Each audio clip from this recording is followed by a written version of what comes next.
Hello and welcome to the Unnamed Automotive Podcast. My name is Sami Assad, and with me, as always, is my good friend and fellow automotive journalist, Benjamin Hunting. Say hi to the people, Ben. Greetings, human listeners. Greetings to everyone. If this is the first time you're listening to our podcast, thank you for trying something new. I will reiterate, Ben and I are a pair of automotive journalists, but more important than that, we are very good friends. Isn't that right, Ben? That is accurate. Wow, comment this time. I really appreciate that. I'm trying a new program, Sami, that's more human than human. That's our motto on the Unnamed Automotive Podcast. You can find Ben's work all over the internet. Ben, give them a taste. Come on, tell them where they can find it. You can find my work at Motor Trend, at Car and Driver, at Haggerty, and at Inside Hook. And what about that comic book you've been working on? Oh, yeah. Thank you for reminding me. So the second issue of Dead Air is currently on Kickstarter. We launched on Tuesday, and we're doing really well. And a lot of that I know is because we have very strong support from the podcast listeners. I really appreciate that. If you want to get in on the second issue and the first issue, if you haven't read it, they're both available right now. It's www.deadaircomic.com. And it's 90s sci-fi with the soundtrack that looks at college radio and asks the question, what if one day out of the year you could talk to the dead? So deadaircomic.com, and you'll find a whole bunch of really cool art and an interesting sci-fi mystery story for you to read. Additionally, if you like the ramblings of myself in this week's podcast, you can find my work at autotrader.ca, driving.ca, Electric Autonomy Canada, and Nouveau Magazine. And now this week, Sami hasn't created a comic book, but he has created another human life form. Okay. And he's currently raising a son, and that's pretty amazing. There's no Kickstarter for that. But there should be. There should be, absolutely. For 24-hour round-the-clock support. This week we actually have a special guest joining us on the podcast. He's going to be chiming in as often as he can, hopefully. I'd like to introduce Thomas Hundal from the Autopian, a very cool website that is full of great enthusiast stories and news. Thomas, say hi to the people too. Hey everyone, thank you so much. I'm so stoked to be on here chatting with Ben and Sami. They're both awesome people, by the way. Yeah, just so excited to be here. Yeah, and we didn't pay him to say that, which is very important. Unlike the other people we've told to say good things about us, he did that for free. Sucker! Ben, we've got some cars to talk about this week. I want you to talk about this hybrid that you've been driving recently from Hyundai, and tell me a little bit about it. What's it called again? So I spent the week driving the 2024 Hyundai Tucson Hybrid N-Line, Sami, which is the version of the Tucson that looks sporty but isn't sporty, except if you're looking back through the past, because last year you could get an N-Line version of the Tucson, but only on the base model, which is a not quite as powerful as the hybrid model. So in a way, it's a performance upgrade, but only if you're traveling linearly through time. Wonderful. I've driven the Tucson Hybrid before in the past, but not this N-Line model. Thomas, have you had any experience with the Hyundai Tucson? I've driven the hybrid and the plug-in hybrid. Okay. Cool. And the plug-in hybrid is even more powerful. I think it's like 35 more horses or something like that. It is, but it's also, you got the extra weight of the battery pack, for the plug-in hybrid stuff. So it's, not that much of a difference in the real world. And I don't think there's an N-Line version of the plug-in. No, which is a shame because, some of those plug-in incentives are great. Some people want a bit of a sportier appearance. It should be fairly easy to swap on a few cosmetic bits at the factory in theory. I agree. I don't know what's holding them back. Although, Sami, you have mentioned earlier pre-podcast that you're not a huge fan of the Tucson styling. Yeah, I mean, I'm not a fan of the Tucson stylings. I think those harsh creases that you find, especially in the side profile, make it look like it's already been hit by something, like a baseball or something, or already been in an accident. It looks creased, it looks dented, and every time I see one, I'm like, dang, they messed that up already. It's a sharp crease for sure, but like the bar in this segment is on the floor. Yeah, it's like I would take. Is it prettier than, I don't know, a Volkswagen Tiguan? Yeah, maybe. I'm gonna take a crease or a blob anytime. It's just Honda CR-V. And I think that the one that I had was black, like blacker than black, and I think that does a lot to kind of not necessarily hide the sharper edges, but it kind of helps them merge together where they need to merge together, and you're less likely to notice any awkwardness. I thought it looked pretty good, and I thought the N-Line package kind of added to that. I mean, it is just purely appearance, right? You're not getting anything. Yeah. Talk to me about this. It's just an appearance package. That's it. Well, you get like a different interior as well.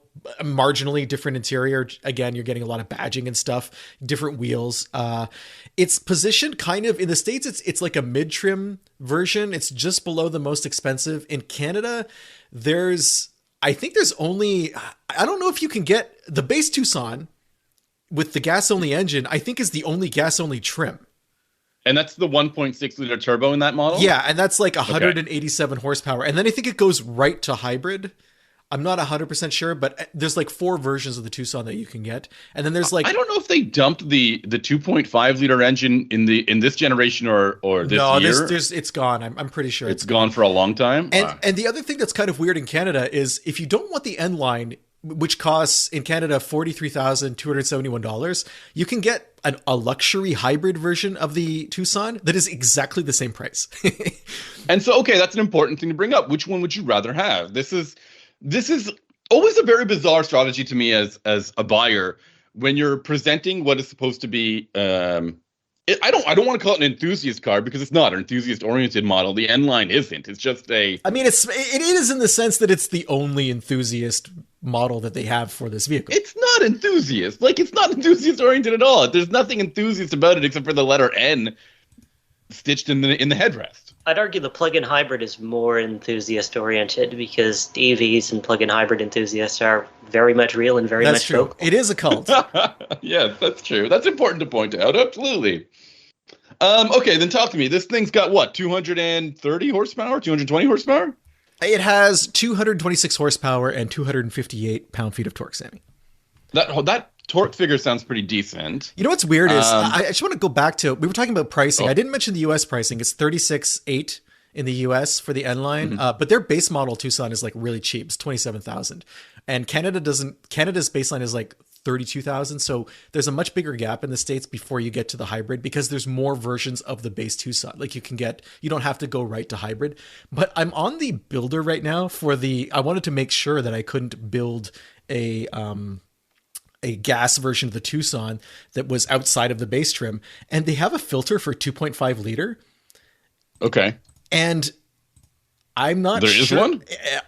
It's super unclear because when you choose it, it shows you the plug-in hybrid, which doesn't make any sense because if you scroll down, it's like 1.6 liter engine. So there has been some sort of maneuvering, finagling of trim levels for the 2024 model year. I suspect part of that is because for a while when Tucson and Santa Fe were, the outgoing Santa Fe was sold, the Tucson actually had more interior room. So it was the same class of car. Now Santa Fe's moved up, and now Kona has moved up into sort of this interior size category that the old Tucson was in, and it's ballooned in price. So, they're trying to likely build some wiggle room in there to guide shoppers into one of those 3 models. It is super strange. So like when I hit 2.5 liter, it shows me the base, the luxury hybrid, and the ultimate hybrid. And then it grays out the N-Line. Even though all the hybrids have the same 1.6 liter engine. It straight up says that right here. But what's funny is for the base model, it gives you one feature, which is color touchscreen, and then it goes, and more, ... Oh, wow. and it's showing the 2.5 in Canada. It's showing that is the base engine. Okay. So maybe I was wrong, and maybe it is the 2.5 across the board for base models. Anyway, doesn't matter so much because we're just talking about the N-Line, which is only available in the hybrid. While we're on the topic of pricing, it's kind of a weird position for Hyundai to be in because there's a pretty decent hybrid from Toyota. The RAV4 hybrid is a lot cheaper in the States. It's $31,000 to start. That's a bargain. Like, that's seriously a great price. Yeah, that's a $5,000 discount over the Hyundai. And over the N-Line anyway. And even if you move up, like there's a lot of different versions of the RAV4 hybrid. Even as you move through them, it still stays pretty cheap. In fact, the most expensive RAV4 hybrid is only like $800 more than the most expensive Hyundai. And in between, you have a lot of wiggle room, like you were saying before. So there's some gaps in the lineup here. The US, I mentioned the N-Line is kind of like the second from the top version of the car. You can get a $32,000 stripped down hybrid if you want, and it's still more expensive than the RAV4. So, sorry, yeah, the RAV4. The CR-V from Honda kind of goes in the other direction, where they made... It's too expensive all the time. They made their top two trims the only ones you could get with hybrid, and then this year they added kind of a sport hybrid that's a little bit cheaper, but I'm not sure how it competes on features. It's certainly no N-Line. So then, like, that's an important thing to bring up. I mean, there's this RAV4 hybrid. First of all, it has brand recognition. A lot of people recognize that if they want a hybrid, that maybe Toyota is the automaker to go to. But I think the powertrain is feeling a little bit dated in terms of power delivery, or I mean, I think the combined horsepower is like what, 220-ish. Yeah, they have to protect the RAV4 Prime, right? Which is like, but that torque figure that you mentioned in the Tucson, really, it probably outdoes whatever is in the RAV4. 258 pound-feet, and that's used to be what you would get with like a GTI. That was kind of where that turbocharged four-cylinder engine hovered around. Don't look for performance though. I mean, this thing does 60 miles an hour in 7.1 seconds, which is fine. It's not particularly sporty. It's not particularly slow, but it does have a 6-speed automatic instead of a CVT, which is something that a lot of other crossover hybrids can't claim. And I really enjoy that in a vehicle. CVTs are, depending on how they're tuned, they can be trying, they can be noisy, they can be irritating to drive. None of that happens with the Tucson hybrid. It has standard all-wheel drive as well, which is nice. At least in Canada, it's standard all-wheel drive. Mm-hmm. And it's supposed to get 38 miles per gallon city and highway, or in Canada, 6.3 liters in the city and then 6.6. This is 38? Hybrid, 38 miles per gallon? Yeah, that's what it's rated at. In Canada, sorry, in my experience with the car, I got nowhere near that. I saw 10 liters per 100 kilometers, and it was cold. Oof. It was not super cold, but it was cold. But that's about 23 miles per gallon. That is a huge difference. That's massive. That's like a 50% difference. So I don't know what's going on there. I don't know if I mean, I'm not mashing the throttle and whatnot. Like, I was driving pretty normally, and a lot of it was highway. I will say that, but the highway and city ratings are almost identical. So it's so strange. You know, 10 is a long way from 6.3 and 23 is a long way from 38. So I don't know what was going on here. I don't know if there's a problem with the hybrid system in cold weather that isn't reflected in EPA testing, but that is a discrepancy that I can't not mention. And your drives were like long drives. They weren't, short trips around town, right? Yeah, everything out here in the boonies is a long drive. The other thing too is I looked at not just my calculated consumption based on my fuel fill-ups, which can sometimes be skewed if the tank isn't completely full when I pick it up. I compared that to what the vehicle was telling me, and the vehicle's most optimistic was like 9.5 liters per 100 kilometers. Yeah. So we're within the ballpark of what the car thought I was doing. That's rough. Okay. I'm really caught off guard by that. I don't even know where to begin with this, because I'm curious as to whether or not maybe the turbocharged motor, the way it behaves in cold weather might be impacting that fuel economy. I mean, I don't recognize other hybrids being that far off. I mean, the base. Also, sorry, go on. Sorry, Tom. What were we going to say? Just for perspective, that is Duramax Escalade fuel economy right now. Yeah. I mean, the Duramax Escalade's pretty good on gas for what it is. Like, I would be happy if I was in an Escalade. I was less happy in this vehicle. Okay. And compared to the non-hybrid, the non-hybrid gets 26 city and 33 highway. So I'm like not even close to that either. I'm actually underneath the city rating of the base model. Okay, so that's fairly underwhelming in my opinion. Yeah. Does this car make up for it anywhere else? So I can't really say that the Tucson is a standout. I think it's perfectly fine. I think if you're looking for a crossover in this size, this is one. Like, that's the most praise I can give it. I think it looks decent. I think the interior is nice. There's decent room in the back seat. There's good cargo space. I'm irritated that it doesn't have wireless CarPlay or Android Auto. That seems a little weird given how much Hyundai has invested in, a digital dashboard and LCD screens and all that. You have to plug in if you want that stuff, or at least I did. I was never able to connect any other way. And it's funny because I'm driving a vehicle this week that is designed 10 years beforehand, and it requires plugging in, and that makes sense, you know. Okay. But the Tucson is relatively recent. That's the only thing about it that didn't really feel like it fit in with the competitive set. But other than that, I mean, there's no reason not to buy it. If the fuel mileage is better when it's not cold, I mean, we were talking like -10 to -15 at the very coldest Celsius. That's, I think, I don't know, right around 0 Fahrenheit, something like that.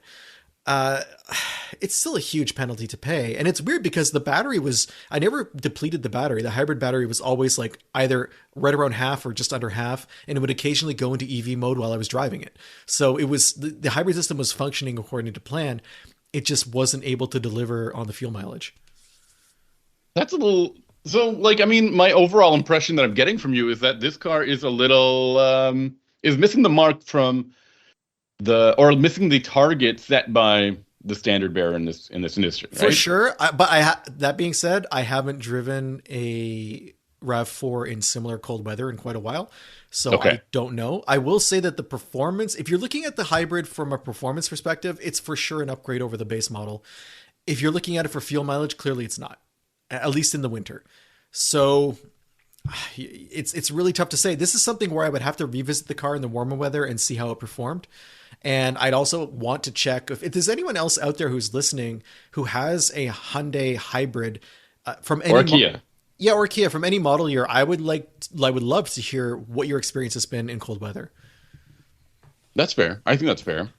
Anything else you want to say about this Tucson? No, I think that wraps it up. Like I said, I do like how it looks. I think it looks a lot better than some of its competitors. And if that's important to you, then definitely check it out. I mean, definitely check it out anyway, because it also drives quite well, but you're going to have to be concerned about the fuel mileage if you live somewhere where it gets cold. Now, Thomas, we brought you on here because you've got a bunch of great stories to talk about recently. And I hear that you've been driving some cool enthusiast-oriented models, including a funky Toyota. And I would love to hear your take on this. What was that car again? So, yeah, it was the 2023. In 2024, I know, but, you know, things stick around on press fleets for a while. You could have just fibbed. You could have just said 2024. Yeah. No one would know. Oh, they'd know. You know, because the 24 gets, anyway. The 2023 GR Corolla Circuit Edition. Okay. Now, talk to me about why it's important to discuss this vehicle. Did this vehicle leave like sort of a really good impression on you? Because that's kind of like how I read your review here. Yeah, imagine exactly the halfway point between a Hyundai Elantra N and a Volkswagen Golf R. And you have it here. You know, it's not permanently locked in a keg stand like the Elantra N. It doesn't ever completely disappear like the Golf R. It's got some brilliant engineering underneath. The weighting and inputs and all the stuff you interact with when you're driving it are spot on for an enthusiast vehicle. The all-wheel drive system and the differentials make it absolutely wicked in the snow. Mm-hmm. And it's just a wicked cool flex of what Toyota can do as a company on its own without the help of BMW or Subaru. Yeah, and it's worth pointing out that we're living in an alternate reality now where Toyota has more performance and enthusiast vehicles in its lineup than any other mainstream automaker. We have GR Corolla, there's the GR86, and there's the Supra. I can't think of another manufacturer in North America outside of luxury performance that offers 3 high-performance vehicles like that.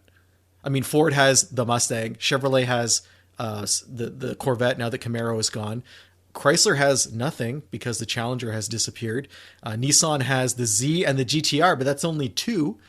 And Honda has the SI, which I don't really think is in this conversation, and the Type R. I mean, where are you going to find another company what is Toyota doing? Like, why are they suddenly the most exciting / interesting for enthusiasts brand on the market? Yeah, it's a weird situation to be in, and I will give Akio Toyoda credit for his no more boring cars crusade, his love of motorsports, and sort of channeling that through everything the company did for the past 15 years or so. I mean, we even got a TRD Camry out of that. We do, we do. Funnily enough, I'm in that next week.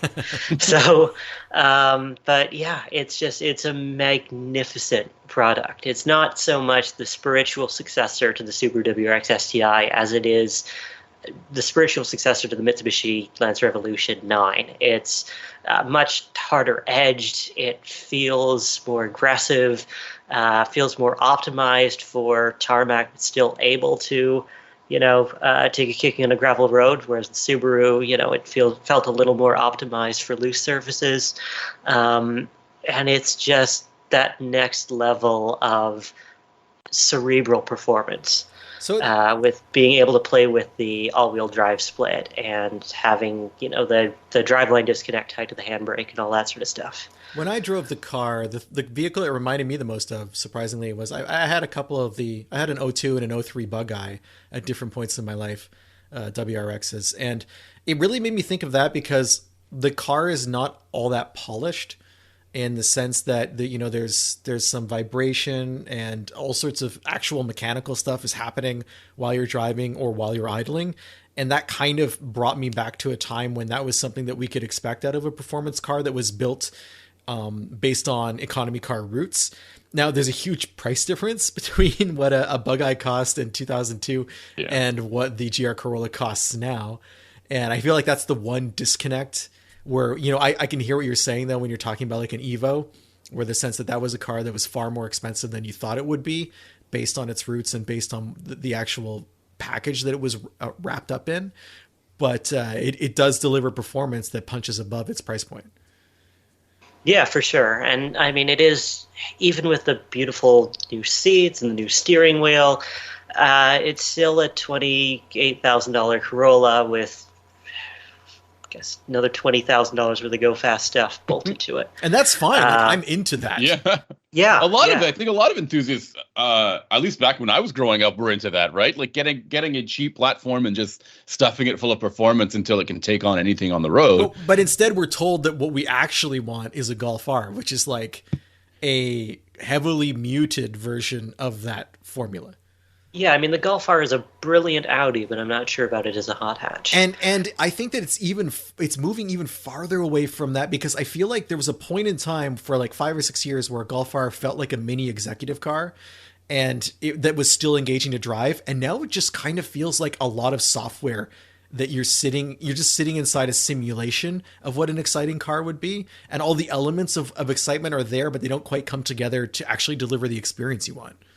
Yeah, and I mean, it's a real challenge of blending the desires of enthusiasts with the desires of the typical consumer, because everyone is chasing ever quieter cabins, ever less vibration and harshness, ever more insulation, ever more safety, i.e. weight and physical, structural, and you do get that a sort of disconnect, a sort of insulation. And, it's easy to bag on it now, but at the same time, just think about how our parents' generation viewed fuel injection as, the Antichrist. It's, things change, and involvement has to be taken within context. But you can't simulate that involvement. Like, that's the issue, you right? can't. You still have to actually deliver it. And I feel that there are some companies that are able to bridge that gap, and there are others that merely point at the numbers and say, aren't you impressed by acceleration and G load and holding and all that stuff? And some people want to buy that car, but that's not everybody. For sure. And I will be honest, some of the unrefinement, shall we say, of the GR Corolla is intentionally added back in very tricky ways. Like the low end boom and the exhaust, that is just a flap to one of the openings, just dumping open below 2,000 RPM or so, and then it closes once you're actually in a zone where it's like, oh, this might drone on the freeway. That was a conscious decision beyond, oh well, this just flows well. But for what it is in a modern context, it's the real deal for someone who, for whatever reason, maybe they, aren't a huge fan of the spoiler package on the Elantra N, or maybe they want all-wheel drive. It's just that next notch up of sport compact car, and it nails its brief perfectly. Which trim level did you drive? I drove the Circuit Edition, so had the carbon fiber roof and the spoiler. No, the spoiler's unique to it, but the carbon fiber roof and the shift knob downloaded from the ultra limited, like they sold 9 in Canada, 2-seat stripped out Morizo edition. And it has, the Torson's front and rear. It has the nice upholstery with the heated seats and the JBL audio and just everything in the kitchen sink thrown at it. And for my big thing about this car is I can't see myself spending $50,000 on the top tier model. I feel like the 36 gram base model is pretty attractive. $43,000, I think, is what the Circuit retailed for in the US in 2023. Yeah, 43,995. It's gone up a lot for 2024. I noticed that. I noticed the prices had surged for them. And I mean, you do get, you now get the BBS forged alloy wheels. You get a few other goodies, but I mean, including freight in the US, that's $46,235 in America, and $58,710 in Canada. So I'm not a fan of when a car company decides what equipment you're going to have to get for a trim level, and they just, when you had the previous year it was a certain price, and then the next year it's a lot more, but you get extra stuff. That feels disingenuous to me.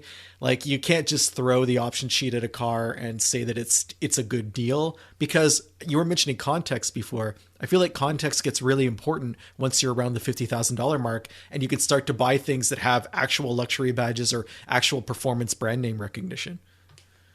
It is, I guess, sort of two counterpoints. One is that, forged wheels are very desirable and very expensive. So just as a good chunk of that price increase alone, a forged set of BBS wheels that you can, maybe put some track tires on and take to the track, or just have that extra bit of confidence over potholes that they will bend in a very uniform way and be able to be repaired rather than potentially chip as any cast wheel may. And that is a very Canadian way to look at it is. The advantages of forged wheels. The second is that I cannot imagine a single luxury branded car around $50,000 that I would rather have than this.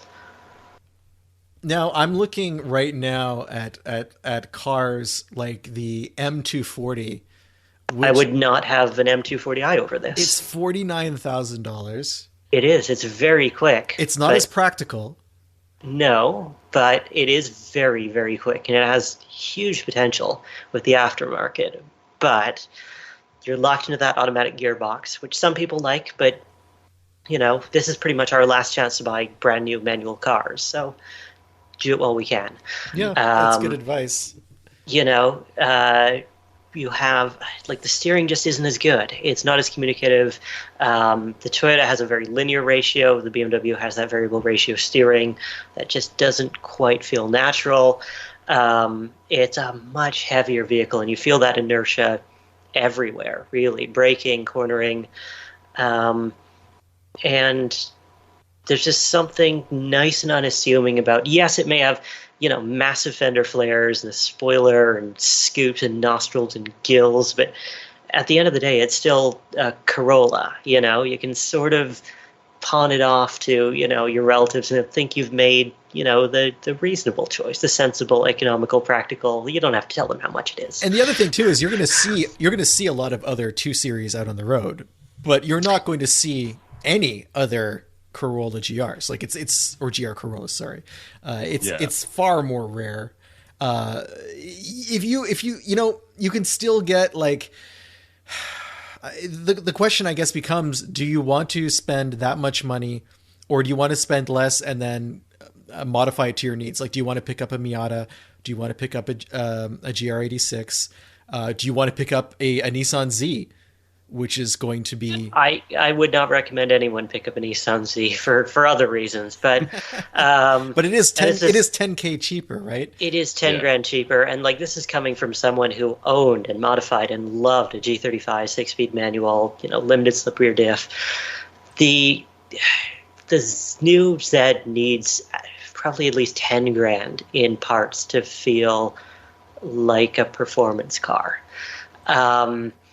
it's, it makes a great ZX, but the subframe moves around a lot on accelerations. You'll need stiffer bushings in there. The tires just do not communicate when you're near the limits at all.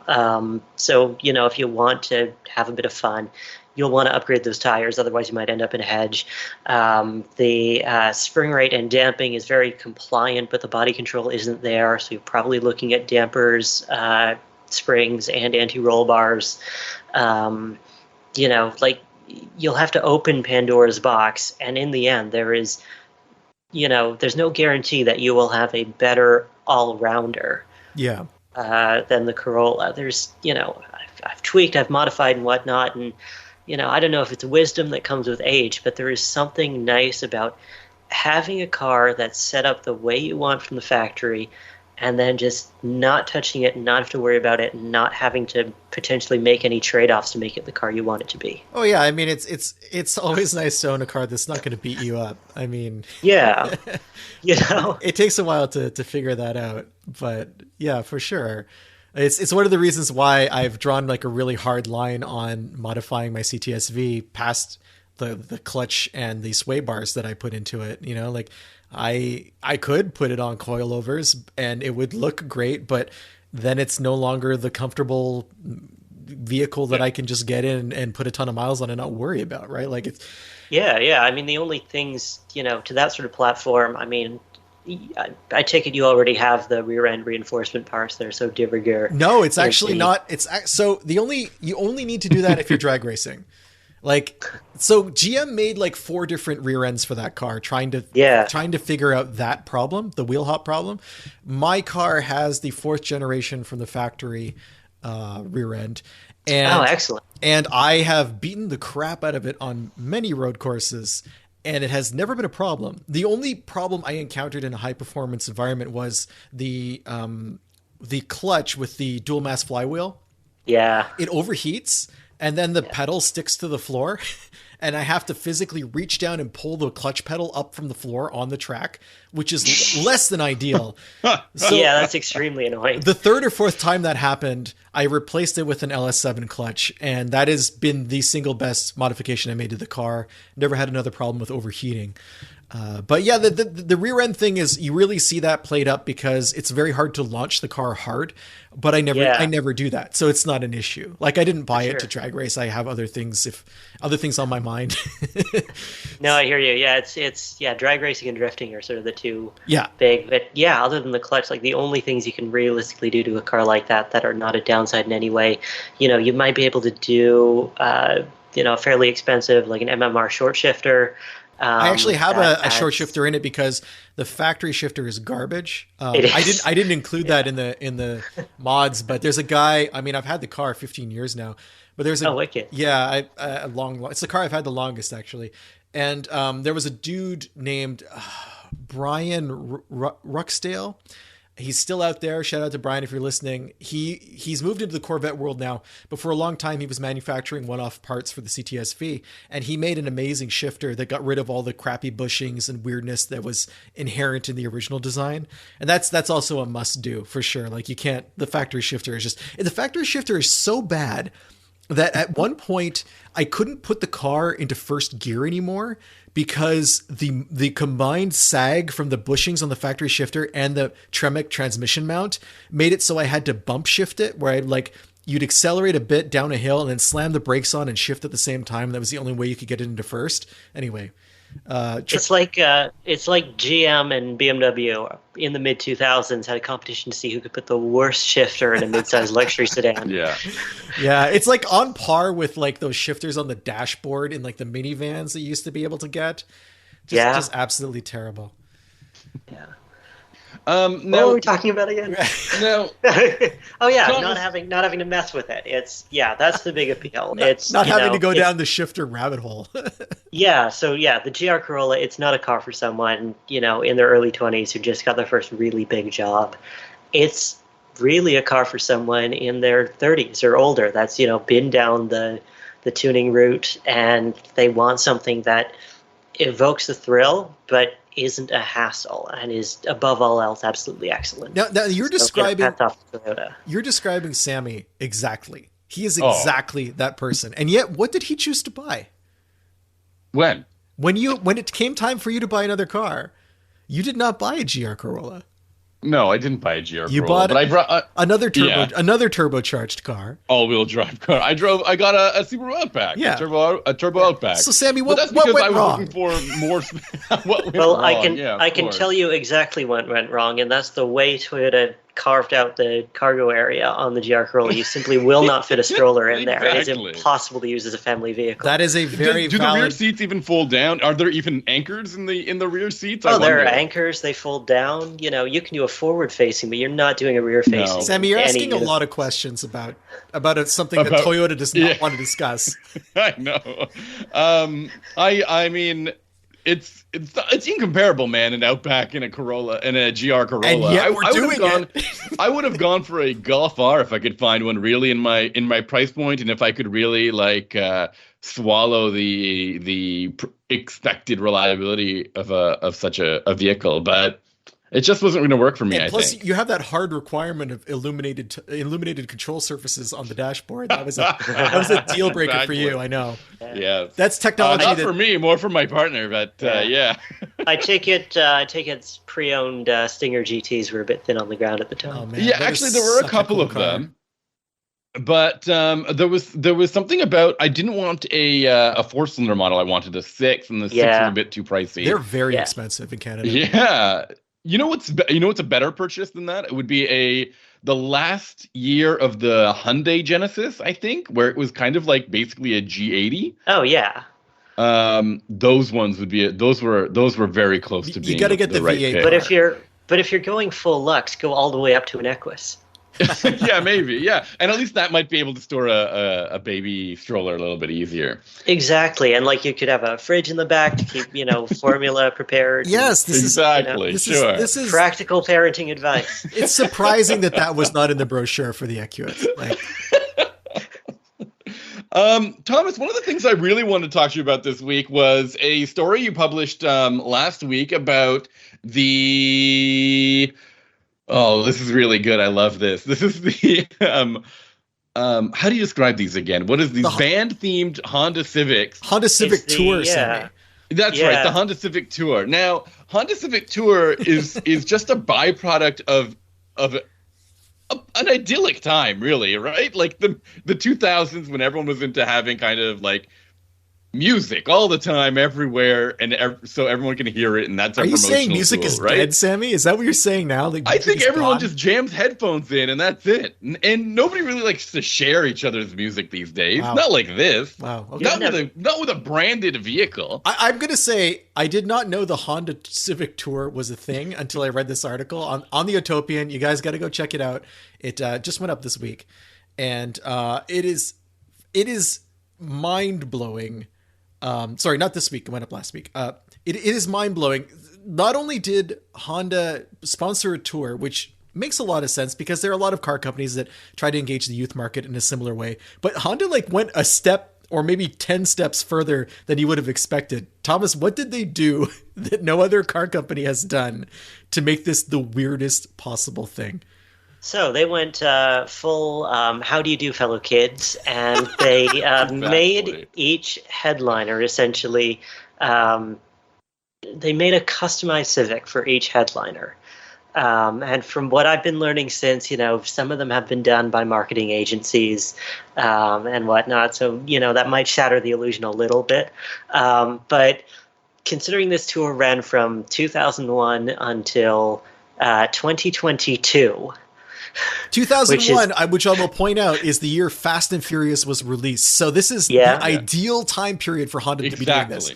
And this predates those little Scion CD samplers. Yeah. That's crazy, too. To me, Scion is the ultimate sort of random music tie-in brand. Yeah, right? and also this was obviously so successful that all of us have not only heard of this tour, but have been celebrating its existence for 2 decades. And the crazy bit is they got proper talent on here. It wasn't just up and coming. Yeah, it wasn't up and coming Warped Tour B stage. It was Fall Out Boy and Demi Lovato and somehow Maroon 5. Maroon 5. Charlie Puth.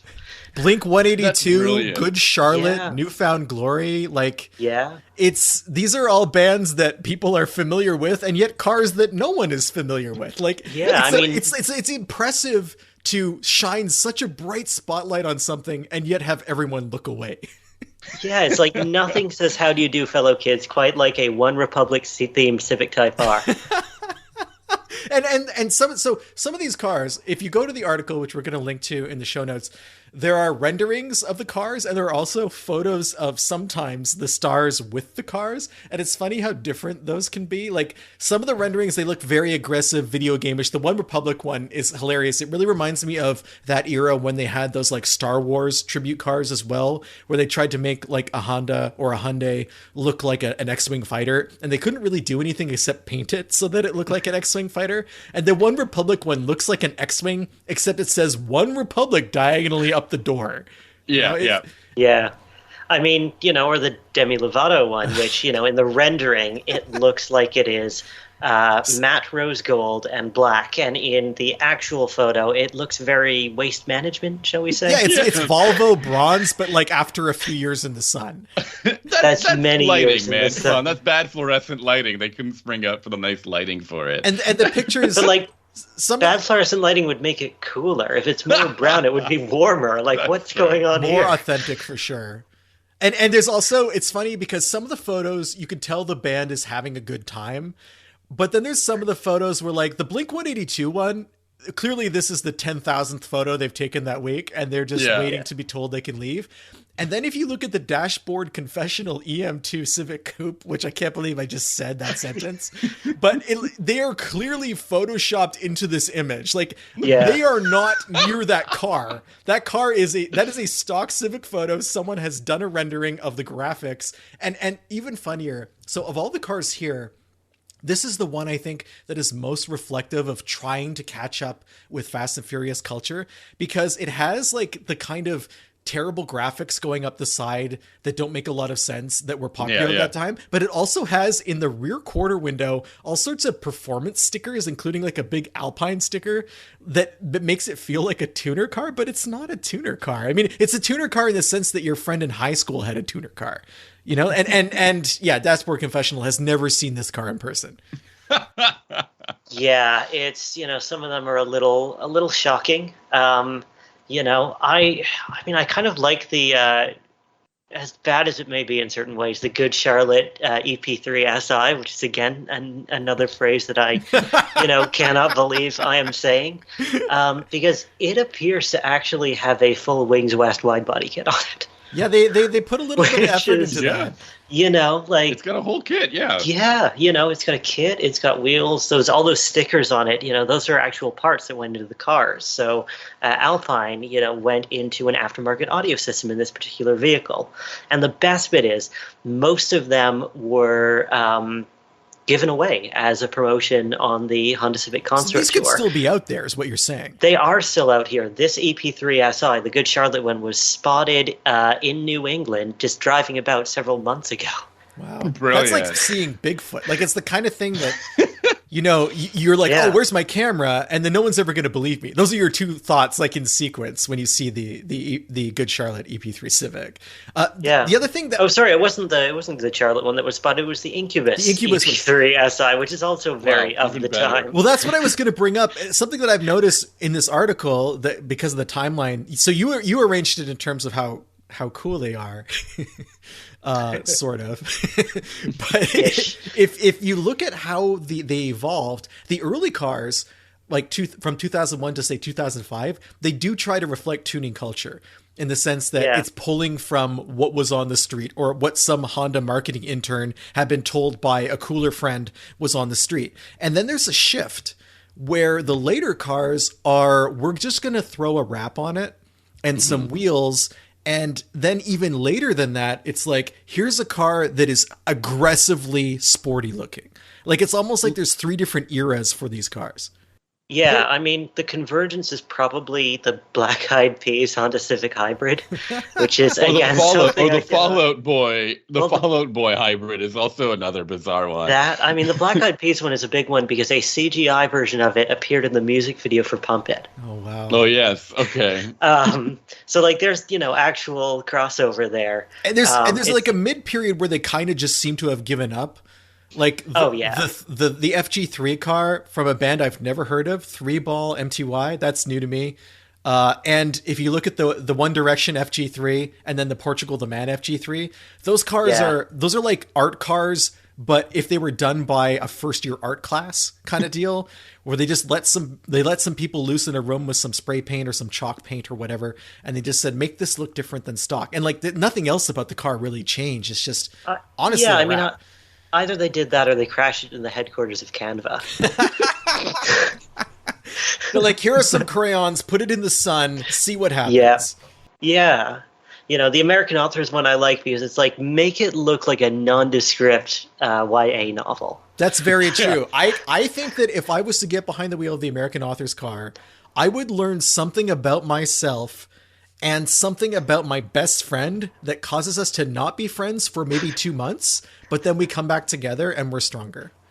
That is oddly specific, but yes. Thomas, what is it that compelled you to write this story? Where did you get? How long have you been sitting on these Honda Tour cars? I've been sitting on these since 2007. Okay, so one just really got your attention back then. Well, I had an issue of Car and Driver, and obviously they were advertising in the magazines and whatnot, and it was the Panic of the Disco Honda Civic Hybrid being advertised for that year's tour. Was it 07 or 08? It was one of the two. So it was like, oh yeah, this is the thing. So, just stuff we cache in the back of our memory banks. Oh, yeah. Don't ever go back there. It's not all cool Civics, man. Like, some of it gets pretty dark. Well, the worst bit is this job is like justification for mental hoarding. Yeah. I guarantee you care more about this than anyone currently employed by Honda. And that's amazing. That's almost guaranteed. And it's amazing to me because they did it for so long. That's the craziest part of this. Like, remember when Hyundai was all about zombie cars? When they were making Walking Dead cars, they did that for like 2 or 3 years, and then they stopped because they're normal. They understand that cultural trends move on, and it was time to focus on something else. But Honda was like, no, youth is eternal, and the music of our youth, we're just going to keep projecting it until 2020 something ? And they just didn't know when to stop. And you can tell with some of the cars, the interest waxing and waning on how much they wanted to be involved. It's just the length of this is the craziest thing. I'm just saying they need to bring it back for one more year because they're missing Limp Bizkit. There you go. If we could just, 2024, the Limp Bizkit Honda Civic Type R. Man, the air raid machine. I can't remember what. Yeah, rolling, baby. Yeah, wow. And honestly, that would fit. They would attract the Limp Bizkit demographic because how many of them are rolling in Civics right now listening to this podcast? Exactly. And also, because of 20-year trend cycles and the way streaming has affected the music industry, it would probably actually boomerang around back and hit the younger audiences too. Yeah, I mean, especially the audiences that watched that recent Woodstock 99 documentary. Oh, yeah. They could do like a Civic that was just fires, basically. Fires and like broken, I don't know, a broken broadcast tower. Yeah, I cringe to think how horrific a Chili Peppers themed Civic would be. Oh yeah, it would just be filled with socks. That's what. What would it come with? Alimony papers? Yeah, it would come with a California bumper sticker and a title that's not from California. Oh, it wouldn't Chili Peppers from Missouri or something like that. It would say California on it so many times. Like you would not be able to escape how much California branding was on that car. It would make Lucid sound discreet. Just the way they put little California touches on everything. Man, well, I think on that note, before we get yet another lawyer's letter from Anthony Kiedis' estate, we should probably wrap things up. Sami, if people wanted to email us to suggest which rock star should or should not have a Honda Civic dedicated to their memory, how could they get in touch? It's super easy. All you need to do is head on over to our website, unnamedautomotivepodcast.com. There is a contact form. You just fill that out and it lands in our inbox. Or if you want to do things a little bit more old-fashioned or hands-on, you can email us. It's benjamin@benjaminhunting.com. Or you can reach out to us on social media. You can find Ben on Instagram. He's @huntingbenjamin. You can find me on the social media network formerly called Twitter. I'm @Sami_ha, like you're laughing. And Thomas, where can people find you? Yeah, so I can be found, my work can be found on the Autopian and a little bit on driving.ca. I can be found on Instagram @Thomas.Hundal, I believe. I should have double checked. Sounds right to yes, me. at Thomas.Hundal on Instagram and at Thomas Hundal on the site formerly known as Twitter, I guess. All right, I'm not on there that often, though. No, I don't think anyone is anymore. Thomas, thanks so much for coming in today. Next week, Sami, what are we going to be talking about? Next week, I've got a 2024 Subaru Outback Onyx to talk about. Okay. What are you talking about? I'm going to be talking about the 2024 Jaguar F-Type R75, which is the last one, I think. Oh, yeah. Okay. I drove one of those. I remember that. All right. Very loud. So there's two last ones. Yeah, maybe. Okay, that's good to know. Well, that's confusing. Thank you for listening, everybody, and we'll see you next week. Actually, no, we won't see you next week. We're taking next week off for various logistical reasons, but we will be back the week after that.